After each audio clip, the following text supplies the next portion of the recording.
Hello guys, good morning, good afternoon, good evening. Welcome to SMC with Arewa. My name is Arewa. I welcome you to my channel. If you are new, please kindly click on that subscribe button and please don't forget to on your notification bell so you can get notified whenever I drop a new video, so you can come and check it out. Also, this is Yoruba and English channel, so thank you so much guys for joining me. Thank you for the love. Thank you for always coming back here. And don't forget, for any advert support, donation, or for any discussion whatsoever, my contact is going to be down below in the description box. And please, I'm going to drop it in the comment section area. Don't forget to follow our two other channels, History with Arewa and Intimacy with Arewa. I'm going to drop the link of both channels down in the description box and mama in the comment section here. Tell about click on it. Click link here. Blue by Roma Jade. Agbe in your channel here. Tell about like, subscribe, comment, to share. No. So thank you so much guys for joining me. Thank you for the love. Thank you for always coming back here. You guys know I really love you guys now. Thank you so much. I'm really grateful for this little family of ours. Thank you guys. So let us move on. If you are new, welcome. I hope you stay. For the returning fans, oh yeah, everyone come for delay. Ejekate siwaju. Ejekate siwaju o. Ejekate siwaju. Thank you so much guys for joining me once again. Nitalei inú bíbí díẹ̀ ló gbé mi wá. But mo ti fẹ́ cool down bye. So only about the Odùduwà or no Odùduwà. Mo rí video yẹn ti pẹ́. But many people, sent it to me. They want me to talk about it. They want me to share the same message. I didn't say anything. I didn't play Kebali.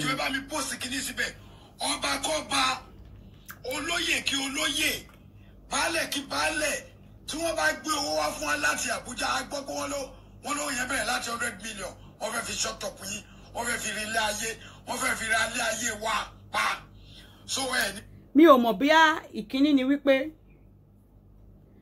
ni wípé gbà tí mo rí video yẹn. I'm sorry, I'm going to speak more English, Yoruba. I'm so sorry. Nígbà tí video yẹn run nígbà yẹn táwọn èèyàn ń sọ ton run inú wọn, èmi ò sọ anything lé lórí. Mo máa sọ ìdí tí mi ò ṣe sọ anything lé lórí. Mo máa sọ ìdí yẹn. Ìdí yẹn ni wípé èmi wò mo jókòó mo wo sá ọ̀rọ̀ yẹn dáadáa pé ẹ jọ̀ọ́. Nígbà tí a sọ pé a gbọ́ pé wọ́n fẹ́ fún wọn ní owó, tá wá sáré bọ́ọ̀ta, tá wá ń sọ pé a ti gbọ́ pé ẹ fẹ́ gbowó, tẹ́ bá gbà kíní kan tẹ́ bá gbà kíní kan gbégbé òṣàká nínú àpò ṣàká. Ẹ jọ̀ọ́ ṣé àwọn tí wọ́n fẹ́ gbowó yẹn ṣé wọ́n kú ní orí? Ká ní wọ́n fẹ́ gbé wá fún wọn ní káàṣì tẹ́lẹ̀ ní ṣé mọ̀ wípé àti tú àṣírí síta, wọ́n ti bìlí pé àti mama wọ́ọ̀ṣì wọn. Ẹ jọ̀ọ́ ṣé wọ́n wá ní wá means èmi bó tẹ̀ jẹ́ bí a transfer. Mo bèrè tí wọ́n wá ní transfer yẹn gan ó lè gba country 5-6 kó tó dọ́wọ́ wọn. Ṣé wọ́n ní derive the means èmi tí wọ́n fi gbà yẹ́rọ ṣé fípò tó máa fẹ́ gbowó wọn ní gbowó. Nígbà tá ti wá kókó tó yẹ ká dákẹ́ ká gbá wọn lọ́rùn àwọn mú báyìí. Ká fi ti gbígbọ́ ṣaláìgbọ́ ká ba lè mú wọn báyìí. Bọ̀gbà tá ti bọ́ta tá ti rush tá ti ń fohun lẹ́ta ti sọ yẹn. Àwọn gan máa wo means èmi tí wọ́n fi gbà á ni. Ìdí tèmi ò ṣe sọ̀rọ̀ lórí ọ̀rọ̀ yẹn nìyẹn o. Number 2, ìdí tí ni wípé mo feel wípé nínú gbogbo àwọn ọmọ Yorùbá tí wọ́n agitate fún Odùduwà Republic. Mo sure wípé many of us there, many will be bankers. Many will be bankers.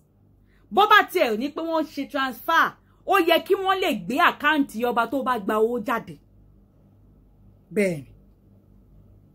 Àwọn nǹkan tó yẹ ká máa sọ ní abẹ́lẹ̀ láti gbogbo àwọn ẹ̀kọ́ máa run ní mátàn yín. Láwọn tá ń bá fún nǹkan máa ti rí bí tá ti mọ̀dẹ̀ àwọn náà máa tún improve ara wọn. Ṣé ẹ fi ògbó tó ń bá fẹ́ gbowó bàtà ti sọ ọ́ta ṣé wọ́n máa gbé ṣakabula wọn ò ní ní kọ́ńkọ́ wá ń kàṣì mọ́ náà. Kódà wọ́n lè ní kọ́ lọ pé sí ibì kan kọ́ máa send a true account ibẹ̀ ṣé gbogbo wọn níyàwó ọ̀nà ọmọ ni. Wọn lẹ́bí wọn lára wọn ní ọ̀rẹ́ wọn ní distant people tó lè bá wọn gba owó tí wọ́n lè máa kó fún wọn ni. Ṣé ẹ fi ògbó wọn dump to that extent ni. Ìdí tèmi ò ṣe sọ̀rọ̀ lórí nìyẹn o. Tèmi ò ṣe sọ̀rọ̀ lórí nìyẹn. Mo dẹ̀ wá ń sọ nǹkan kan fún yín tí mò ń confirm ẹ̀ fún yín. Wàláhì ọba kan ti gba owó. Bẹ́ẹ̀ ni. Wọ́n ti gbà á. ọba ẹyọkan ni mo confirm pé ó ti gbà mi ò mọ̀ tàwọn tó kù bọ̀ mo ti kò lè ń ṣe Olúwo kò ń ṣọba Ìwó rárá ń ṣe ọba Ìwó ọba tó ọba Ìwó gbà yìí ti ìyàwó tó Fẹ́làní tó fẹ́ fẹ́ ni kò ń ṣe ọba Ìwó kódà 100 ni wọ́n fún tí wọ́n dẹ̀ ṣe promise ẹ̀ ní 50 lé lórí ẹ gbàgbé ìyẹn wá lọ bẹ́ẹ̀ nǹkan tó bí ọ̀rọ̀ yẹn wá ní alẹ́ yìí ni wípé lórí ọ̀rọ̀ tí Aláké of Ẹ̀gbá sọ nígbà tí mo gbọ́ ọ̀rọ̀ yẹn mi ò tètè fèsì sí ṣé mọ̀ kémi ò sáré máa fèsì sọ̀rọ̀ tó bá ti bọ́ sórí mídíà máa kọ́kọ́ fẹ́ ṣe investigation náà máa kọ́kọ́ fẹ́ wo ẹni tó tẹ̀ sọ̀rọ̀ òun gan sẹ̀fùn gan pé bàbá yìí one of those àwọn ọba tí yẹ pé orúkọ wọn ti ń come up nínú scandal nínú controversy ni is a very cool-headed man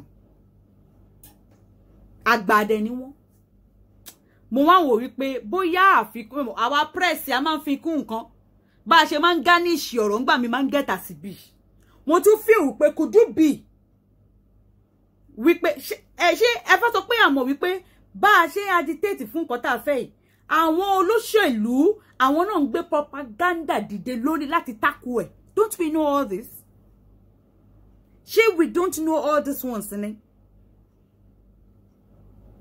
èmi rí mo dákẹ́ torí ọba yẹn kò ń ṣọba kan tó kàn máa ń sọ̀rọ̀ gbàgà àbó ṣèṣì jábọ́ sí wọn lẹ́nu ni àbí kódà bóyá nǹkan tí wọ́n ti ẹ̀sọ́ kọ́ nìyẹn káwọn tó kọ́kọ́ ti ẹ̀kọ́ bẹ́ẹ̀ mo dákẹ́ in funniest thing mo wá rí fídíò tí Koiki tó ṣe ẹ jẹ́ n kọ́kọ́ ka nǹkan tí Olúbàdàn sọ náà Olúbàdàn ní pé following the ongoing uprising concerning the agitation for the creation of Oduduwa Republic out of Nigeria, the Olubadan Oba Saliu Adetunji said, Yoruba land cannot just decide to be out of Nigeria without consulting with the ancestors. Olubadan made this known through his spokesperson. And then he said, Kabiyesi Olubadan would like everyone to know that the intention to create Oduduwa Republic needed deep thinking and consultations across board. It will be recalled that Aláké and paramount ruler of Egbaland, Oba Adedotun Aremu Gbadebo, recently said in his release that the Olubadan also made it clear that the agitation for the Oduduwa Republic goes beyond an individual or a personal interest. Sunday Igboho is a bona fide Omo Yoruba Ogowani. He always visits the palace of Olubadan of Ibadan, but he has his fundamental rights to say his opinion and views about anything.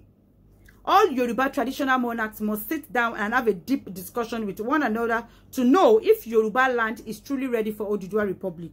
Yoruba land cannot just be out of Nigeria without consulting with the ancestors. For instance, if a king is to be chosen, the most appropriate thing is to consult the ancestors through the oracle before anyone can be crowned as a king.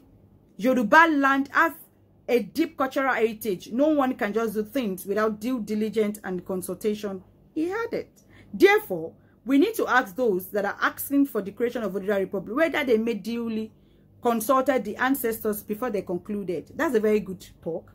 That is from Olúbàdàn. Now, bí a tó bá tún dọ̀là nísìnyí, àti mo máa gbọ́ àwọn èèyàn tó máa dé tó máa bẹ̀rẹ̀ sí ní máa ṣépè fún Olúbàdàn fún nǹkan tó bàbá sọ yìí.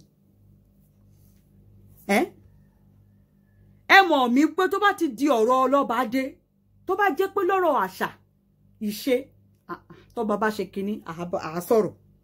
But tó bá ti di ọwọ́ òṣèlú, èmi o, rárá o. Torí traditional institutions are under the government. Kò sí ọba kankan tó ní power tó ní àṣẹ lẹ́nu. At all. Kò sí.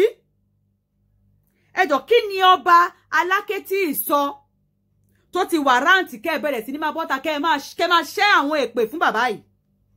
Àti ẹ̀gbọ́n tí ọkùnrin kan báyìí tó jáde tó bú bàbá yẹn ọmọ Ẹ̀gbá ni ọba ẹ̀ ni.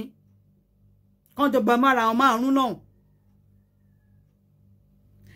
Ó wá di wípé torí wípé okay ṣé nítorí wípé ṣé ká máa instigate war láàrin ara wa ni ṣé nǹkan tí bàbá yẹn tí sọ pé ká má fi ti ogun gbà ṣé yẹn ti pọ̀jù ni is that too much for him to say?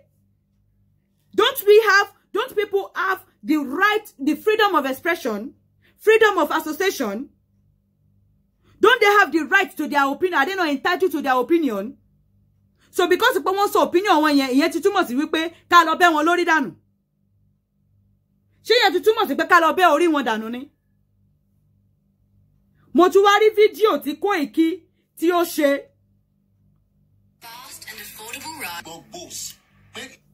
Let's send a message back to the Alake of Egbaland. Orúkọ tèmi ni Ọláyọmí Koiki. Orí tiyín la máa ti kọ́kọ́ fàgbọn. Èmi ni mo sọ bẹ́ẹ̀. Koiki, kọ́rọ̀ yẹn kó padà sí ẹlẹ́nu, má bínú, gbogbo ẹni mo fi sọ, má bínú.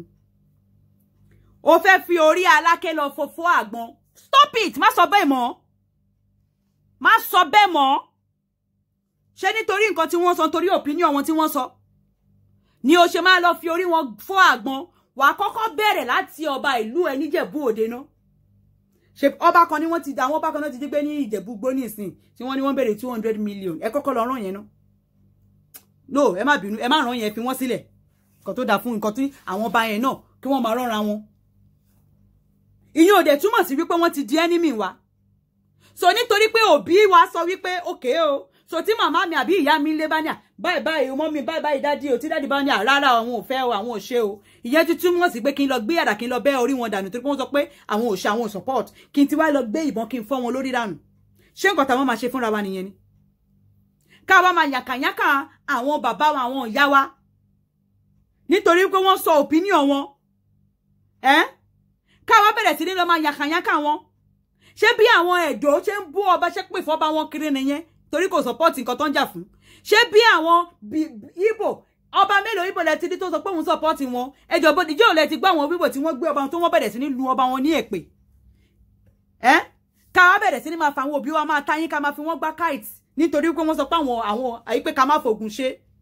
Ká wá bẹ̀rẹ̀ sí ní máa wá èpè, ká máa lù wọ́n lépè, ká máa yanu sí wọn, ká máa disrespect wọn. Ṣé àwọn ọmọ Ẹ̀gbá wa lanu kalẹ̀ kí ọmọ Oǹdó máa ṣépè fún ọba wọn ni? Ṣáfẹ́ dáwọ́ ọlẹ̀ láàrin ara wa ni? Ṣáfẹ́ dá, kò sí ọba kankan tó láṣẹ lẹ́nu, kò sí ọba kankan tó wà nílẹ̀ Yorùbá tó lè command pé kí wọ́n lọ gbé orí Sanwó-Olú àbí kán lọ gbórí gọ́vnà kan wá, kò sí. Wàláì kò sí. These kings are also, they are also victim of this system. They are victim of this system too. They are victim of this system. Why? What about attacking the system instead of our own, collective cultural foundation? Kí ni bàbá tí sọ? With such statements, Koiki, you want to disrupt the genuine peaceful agitation Shifoloye is doing. Pẹ̀lú nǹkan tó sọ yìí. So you abuse and curse anyone who does not share with your ideology. Ṣé yẹn la fẹ́ gbé wọ Odùduwà Republic wa? This king was even a military man before he became a king. So because he advised you, no, he advised us not to go to war, even if we want Odùduwà nation, is that a crime? Joe, is that too much for him to say? Is that too much for that king to say? Tó bá kọ́kọ́ fẹ́ máa bẹ̀rẹ̀ látorí ọba wa kọ́kọ́ níṣó ní Ìjẹ̀bú náà, kọ́kọ́ lọ gbé orí Àwùjalẹ̀ Adétọ̀nà sílẹ̀ náà, kọ́kọ́ kú àdá kó lọ bẹ́ orí ẹ̀ dànù náà, bẹ̀rẹ̀ láti bẹ̀. Àbí ṣé o gbọ́ nǹkan tí, ṣé ẹ fẹ́ sọ pé ẹ gbọ́ nǹkan tí Àwùjalẹ̀ sọ ni? Àwùjalẹ̀ tó sọ wípé àwọn tí ẹ̀ ń ṣọmọ Yorùbá débi pé àwọn fẹ́ máa sọ pé Odùduwà nation kan, ó ní ẹ̀ ń ṣọmọ Yorùbá pé Sudan lẹ ti wá, kò sí kan tó kà wọ́n pẹ̀lú Odùduwà nation.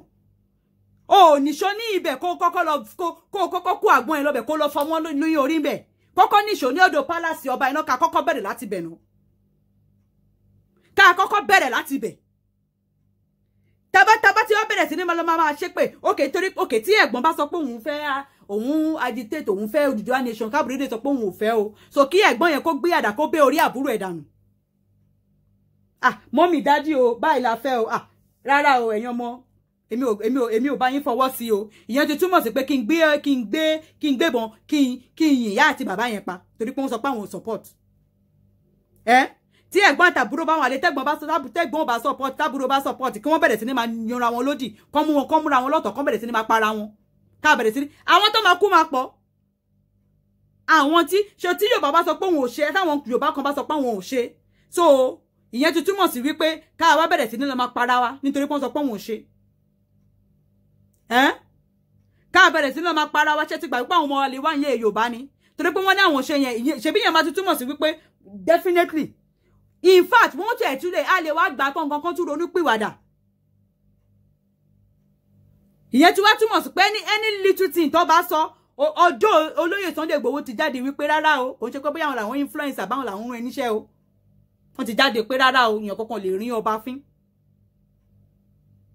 so bóyá nítorí ti Igboho ni wọ́n náà ṣe believe pé o kò lè jábọ́ bẹ́ẹ̀ yẹn gbàgbé ẹ má sọ bẹ́ẹ̀ mọ́ ṣáwọn ọmọ Ẹ̀gbá máa wá lanu kalẹ̀ kí ọmọ Ìjẹ̀bú máa ṣépè fọba wọn kí ọmọ Ìjẹ̀bú máa sọ wípé òun fẹ́ lọ pa ọba àwọn ọmọ palace àwọn ọmọ Ìjẹ̀bú àwọn ọmọ Ẹ̀gbá wá lanu kalẹ̀ àbí mo rí fídíò táwọn àwọn ọmọ nìkan báyìí náà ṣe tí wọ́n kó àdá tí wọ́n náwọn ní Ìṣọ̀lá ní Ẹ̀gbá lọ́dọ̀ Alákà wọn fẹ́ lọ bẹ lórí dànù so káwọn yẹn wá dákẹ́ káwọn ọmọ Oǹdó kóra wọn kọ́ máa kó àdá lọ pé àwọn fẹ́ lọ bẹ ọba Adétọ̀nà lórí ṣẹ́yìn ọmọ Ìjẹ̀bú wá dákẹ́ ṣé ẹ máa wá dákẹ́ kíyàn kan wá mú ìyá àbí bàbá ẹ̀ kọ́ bẹ̀rẹ̀ sí ní máa nù ìyá àti bàbá ẹlẹ́pẹ̀ pé òun fẹ́ wá bẹ orí ìyá ìdànù wọ́n wá dákẹ́ tẹ́nitẹ́ni ìyá èèyàn lè yan bàbá èèyàn ni bàbá èèyàn níjọ́ Yorùbá ló kọ́ a ní ìṣe a ní ìtẹríba a ní respect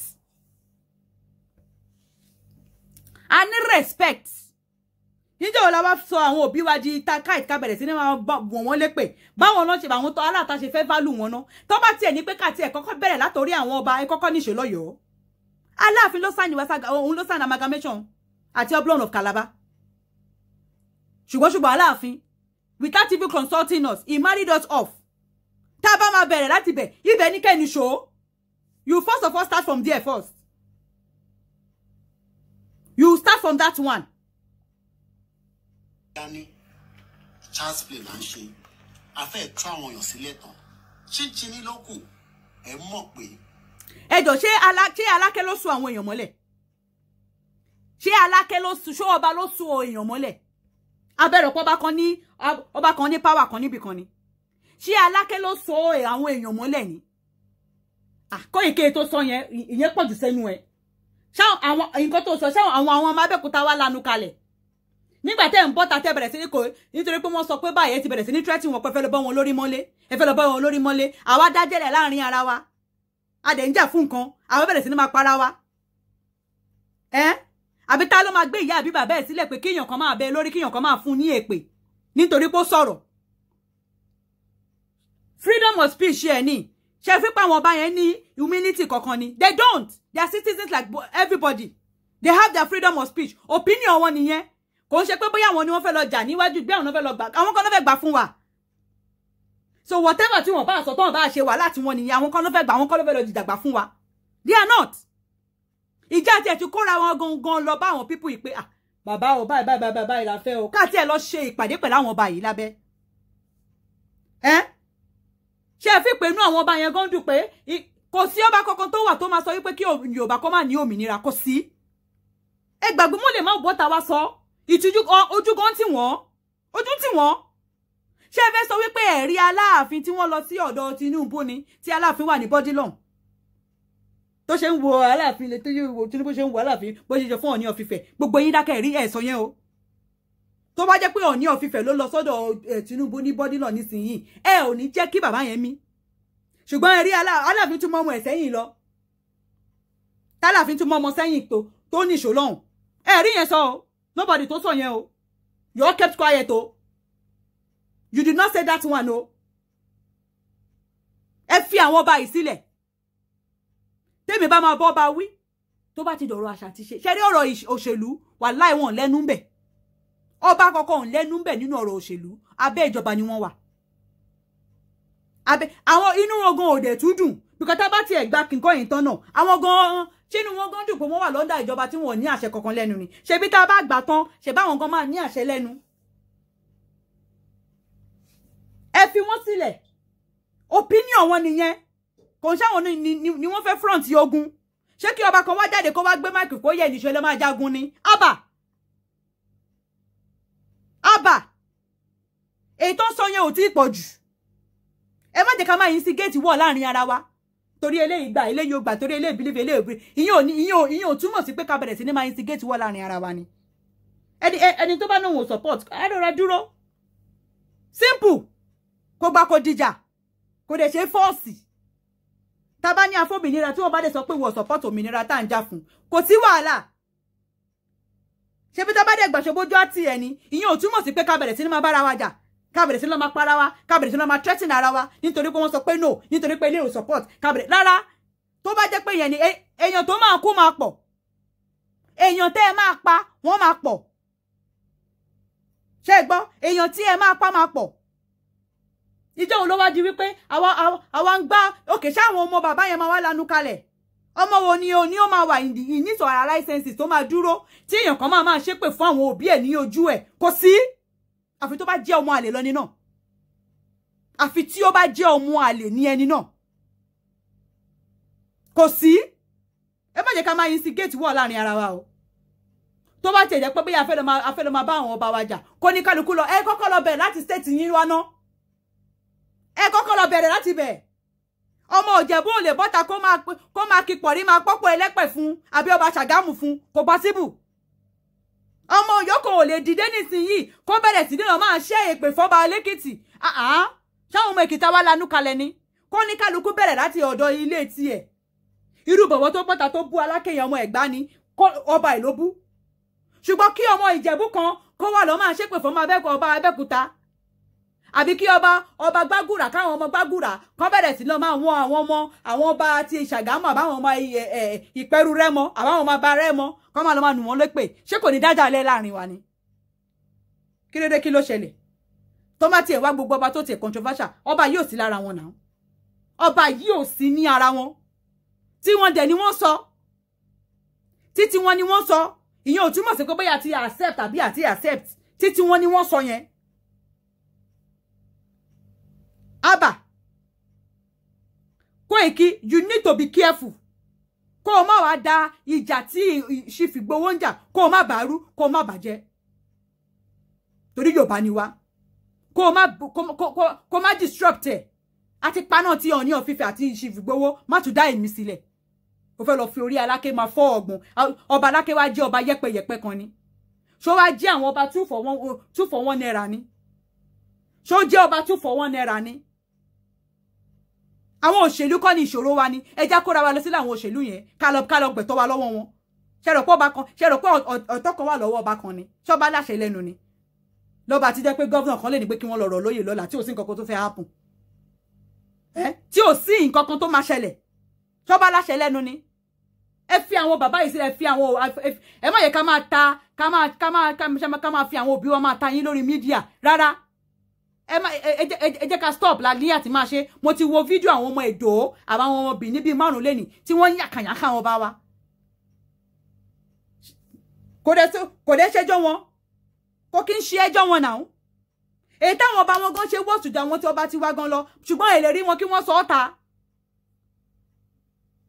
tábà tiẹ̀ máa fẹ́ punish àwọn ọba yẹn jágbọ́n nǹkan tá máa gbà wọ́n kójú tì wọ́n bóyá wọn ò wá ní padà wá bẹ̀ wá bóyá wọn ò ní padà wá bẹ̀ wá ká máa wò ná tí ọba kọ́kọ́ bá sọ̀rọ̀ tó bá support ẹ fi wọ́n sílẹ̀ ẹ fi wọ́n títí wọ́n ta pọ̀ wọn ni wọ́n sọ yẹn ẹ fi wọ́n lẹ̀ ìyẹn ò títù wá tó kẹ́kẹ́ wá bàtà kẹ́ wá máa nù wọ́n lépè kẹ́ máa ṣépè ẹ gbọ́ ṣé ọba Olúwo tó sọ wípé òun ọba yín ná ẹ máa lánú ẹ máa tí kò cutlass yín kẹ́ níṣó níwò kẹ́ lọ bẹ́ orí ẹ̀ níwò o ní ọba Ìwó tó yẹ kó ṣe virgin tó agitate nígbà Àmọ̀tẹ́kùn ṣe bí wọ́n ṣe bí àwọn ọmọ Ìwó tí àtọ́ba wọn tó ṣe jáde tán àwọn support Àmọ̀tẹ́kùn nìyẹn ẹ lọ bẹ́ orí ẹ̀ wọ́n sọ̀rọ̀ Fúlàní kan kúrò ọba Ìwó bọ́ta pé kó máa bọ̀ lọ́dọ̀ òun fẹ́ wọn ẹ lọ bẹ́ orí ẹ̀ mọ́ bẹ́ẹ̀ o ẹ ò lọ bẹ́ orí ẹ̀ mọ́ ibẹ̀ ẹ̀yin ọmọ Ìwó Aláké sọ ilé yẹn bá ń bọ́ta ẹ̀ wá ń ṣépè fún ọba Aláké nígbà tó yẹ pé tí ọba ti yín gan tó ṣe tó worst káyọ̀ ìmájì káwọn ọmọ Ìwó máa bú Aláké káwọn ọmọ Ìwó máa bú ọba Abẹ́òkúta nígbà tó jẹ́ pé tí ọba wọn gan worst tọ́ba wọn worst dẹ́ẹ̀dẹ́ mìíràn wọ ẹ já stop nǹkan tá à ń ṣe no ẹ stop ẹ má jẹ́ ká create enemy láàrin ara wa èyí tó bá nóhun gbà tó bá nóhun support wàhálà tí ẹni yẹn ojú àti gbogbo wọn lásìkò tàbá gbà nǹkan tá fẹ́ gbà tán ìyẹn ò túmọ̀ sí pé ká bẹ̀rẹ̀ sí máa instigate fight láàrin ara wa ká wá múra wa lọ́tà kábúrò wa mú ẹ̀gbọ́n lọ́tà kí ẹ̀gbọ́n wa mú àbúrò lọ́tà kí ọ̀rẹ́ wa mú ọ̀rẹ́ lọ́tà kí ọmọ wa mú ìyá ẹ̀ lọ́tà kí bàbá wa mú ọmọ ẹ̀ lọ́tà Abba wọn ò fi yẹn kọ́ wa nílẹ̀ Yorùbá wọ́n fi ìyẹn kọ́ wa ní ilẹ̀ Yorùbá. This is Davido's fourth son, oh, that this lady Larissa, the alleged baby mama abroad of Davido, celebrate the birthday ọmọ ẹ̀. Although Davido say acknowledge ọmọ yẹn, ṣùgbọ́n this boy yẹn, he looks so much like Davido. Ọmọ yẹn, Davido má ó ní àwọn àbíjọ gan o. Abẹ́rẹ́ bọ́ ọmọ yẹn ṣe jọ́ ṣá. Abẹ́rẹ́ bọ́ ọmọ yẹn ṣe jọ́.